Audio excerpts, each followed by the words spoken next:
Taurus, welcome to your sort of kind of solar eclipse in Virgo reading.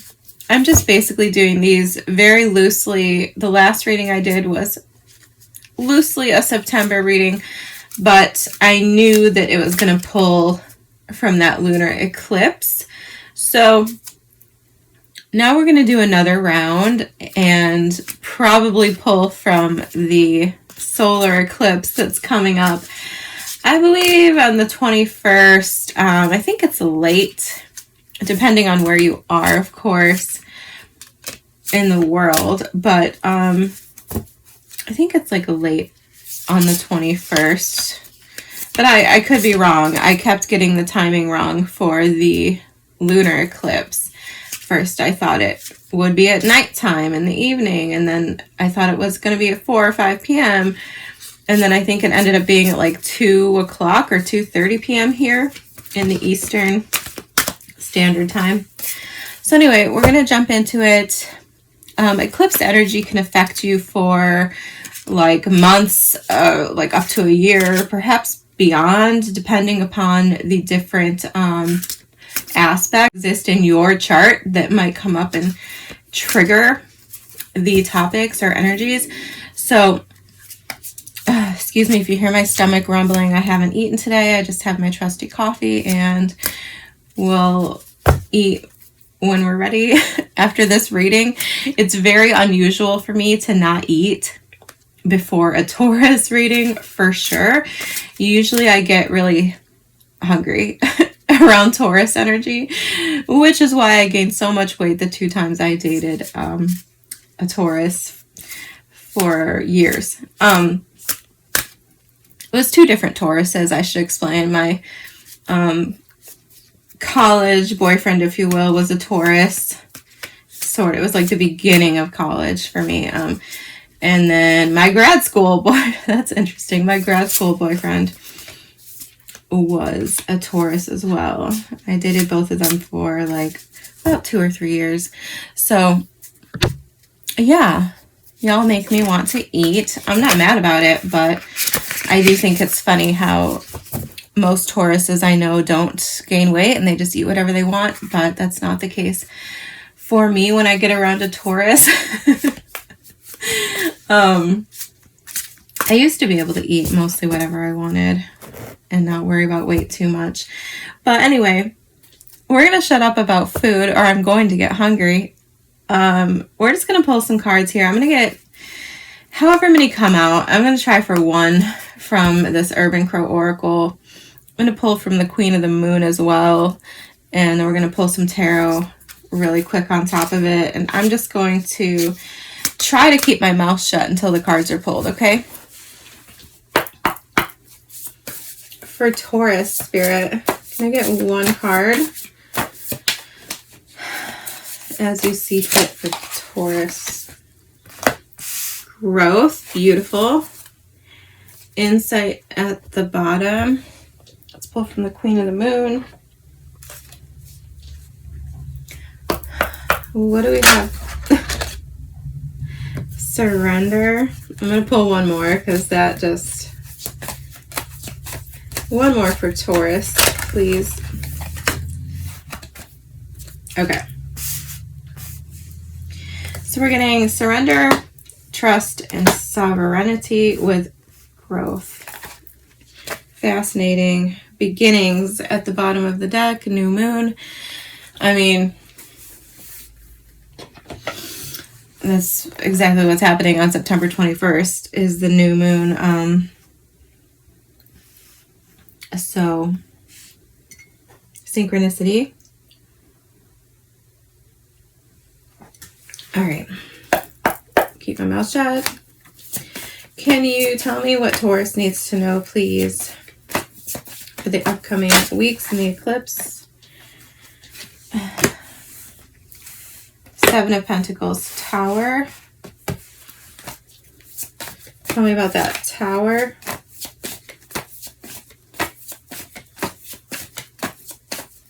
Why the Tower? Seven of Swords. The Chariot at the bottom of the deck with the star underneath that.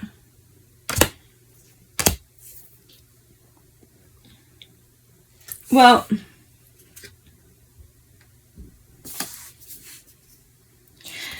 insight for me is sticking out, even though it's at the bottom of the deck, because that is a theme of eclipses, right? We play around with the shadows, we play around with light and the light-giving planets, and we change the shape of things around us because of the different ways the light and the shadow bounce around, right? Is this making sense to you? On a very like mundane, basic level, this is sort of what happens cosmically as well. And so the eclipses are all about revealing things, insight, you noticing something that you didn't notice before, and it just fully changes your whole perspective, right? Even if that's something silly, like the fact that when you put pebbles into water, it makes the water level rise, and it can bring things up closer to you for you to get them, which is what's happening in this picture. The crow is learning how to more easily feed himself because in there is a shrimp. All right, so I think it's so interesting that I got stuck on food there for a minute. And what happens when you eat enough? Growth. Just kidding. But so we do have number 26 with insight and 23 with growth. I feel really good about this. We do have the Tower and the Seven of Swords here, but I think this is about that insight, okay? Which is, I'm getting a little bit off track, so let's go back to that. I think this is about that insight. That's why I wanted more information about the Tower. Now, it is coming out with the Seven of Swords, and I know some of you, if you do watch tarot, you might be looking at this like, oh no, Seven of Swords is the cheater. Okay, for you, you might be finding out that maybe there's some cheating going on. There's something underhanded going on. All right. And Seven of Pentacles. Yeah, maybe that information is going to cause you to change directions, to decide that something's not worth it and change your path, break up with someone, whatever. Or this could be happening with people around you because this eclipse is hitting, okay, if you're a Taurus rising, I know a lot of you are probably not. You're probably just Taurus suns, and you might not even know what your rising is.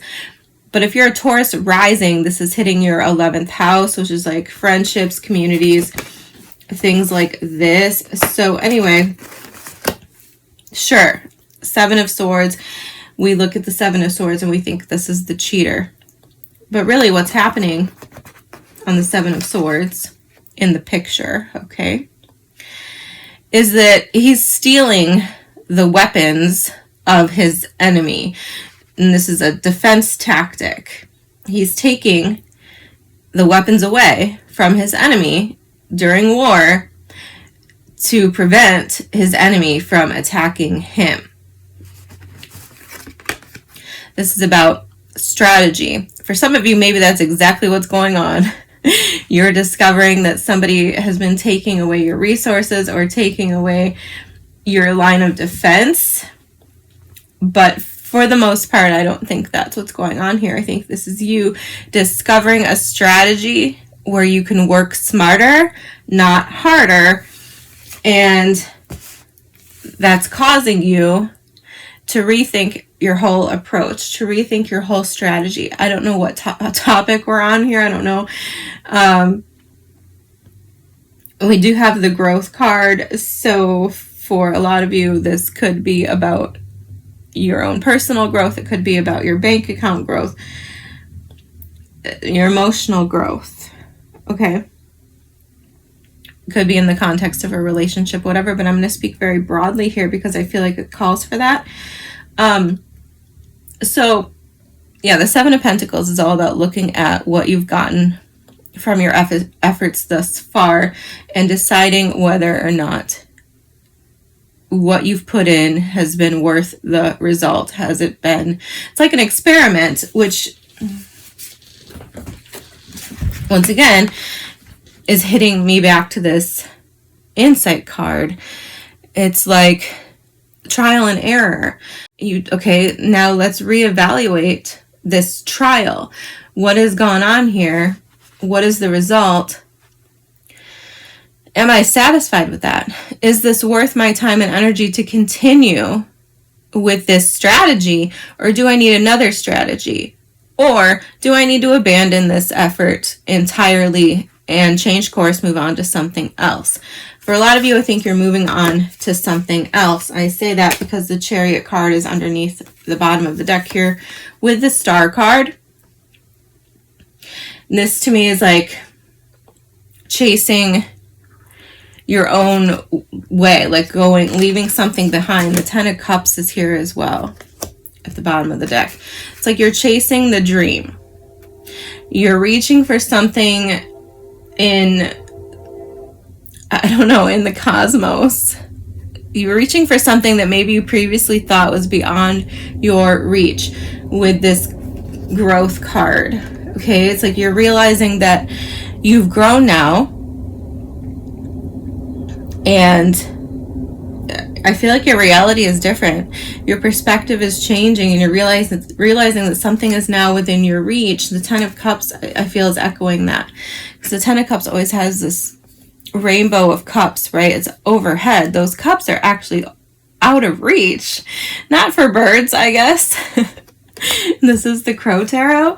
So they could just fly up and get those cups, but see, this is what I'm talking about, though. This is the deck we're using. So you're the crow, and you can go up and get those cups now.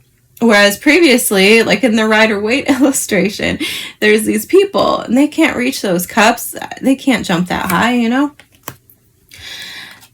And that's what I'm feeling here for you.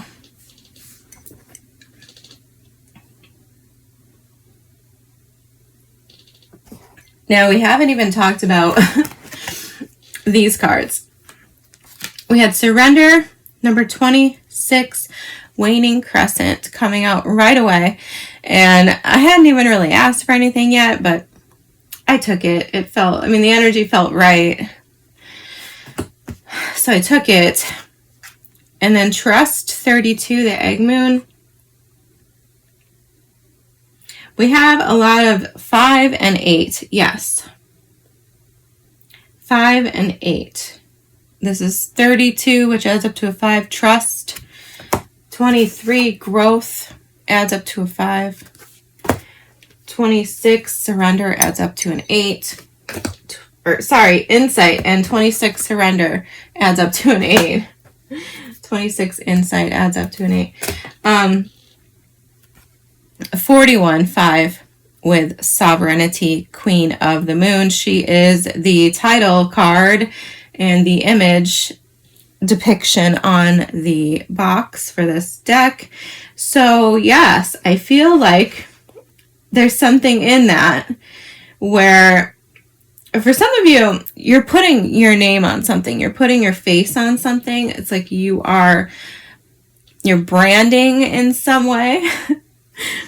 With the Sovereignty card, Surrender, Trust, Growth. Yeah. I mean, I feel like you are surrendering and trusting in your growth, in your own power. I feel like I should look at this card for you.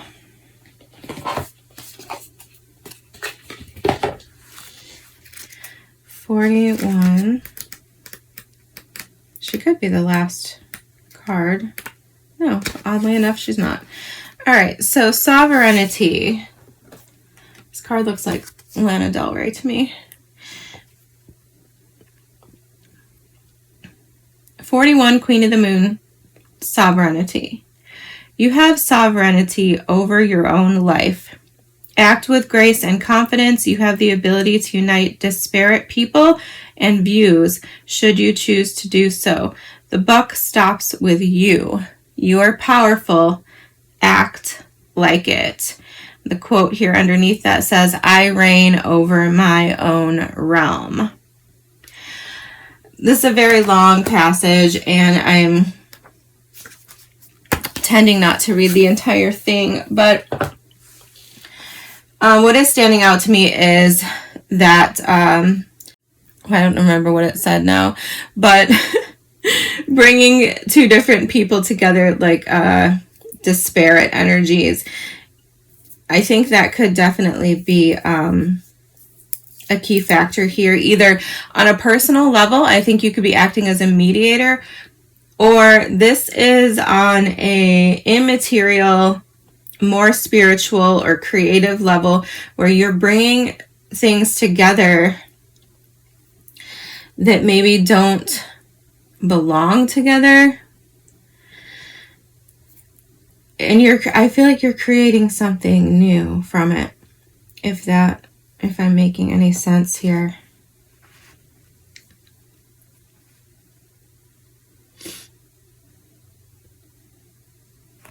And I feel like you're doing that because you've broke out of something, maybe some kind of internal fears or insecurities, lack of self-confidence. But I feel like with all of these other cards here, it's like you're realizing, you're recognizing yourself.